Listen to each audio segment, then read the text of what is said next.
దేవుని సన్నిధిలో నువ్వు దీనుడువాయి నీ హృదయాన్ని అప్పగించి దేవుని స్తుతించి కొనియాడుతూ ఉన్నప్పుడు ఆయన నీ ఎడల తనకున్న కృప వర్షమును కుమ్మరిస్తాడు. ఆయన నిన్ను పైకి లేవనెత్తుతాడు. ప్రభు పైకెత్తినప్పుడు ఎవరు ఆపలేరు నా ప్రియులరా. అంత అద్భుతమైన ఆశీర్వాదం నీ మీద ఉంటుంది. హల్లెలూయా. దేవునికి మహిమ కలుగును గాక. అతని మనోభిష్టమును సఫలము చేయుచున్నావు. ఇంకా తన హృదయంలో ఏమైతే ఉందో ఆ మనోభీష్టము అవన్నీ కూడా ప్రభు సఫలము చేయుచు ఉన్నాడట. అతని పెదవుల్లో నుండి వచ్చిన ప్రార్థనను మానక అంగీకరించుచు ఉన్నావు. హల్లెలూయా. ఆయన మానక ప్రార్థన చేయొచ్చు, వేచి ఉన్నాడు ప్రార్థన మొరలకు జవాబు కొరకు. అయితే ఆయన మానక ఆ ప్రార్థనను ఆలకించి ఆయన అంగీకరించుచూ ఉన్నాడు. ఎంత గొప్ప ప్రార్థన! జవాబు దొరికిన ప్రార్థన, జవాబిచ్చే ప్రార్థన. హల్లెలూయా.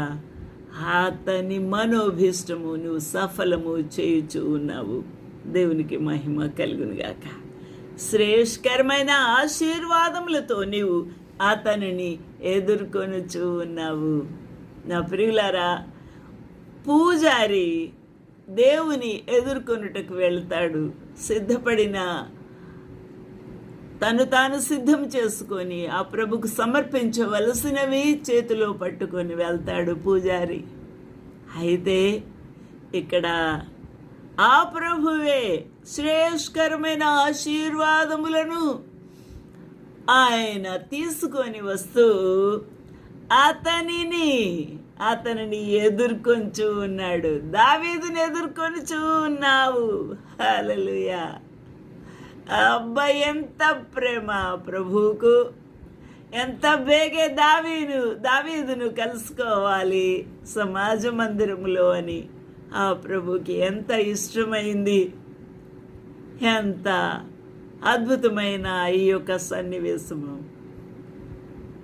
తన యొక్క కుమారుడైన దావీదును కలుసుకొనుటకు దేవుడే దిగి వచ్చుచూ ఉన్న వేళ అతని తల మీద అపరంజి కిరీటము నీవు ఉంచి ఉన్నావు.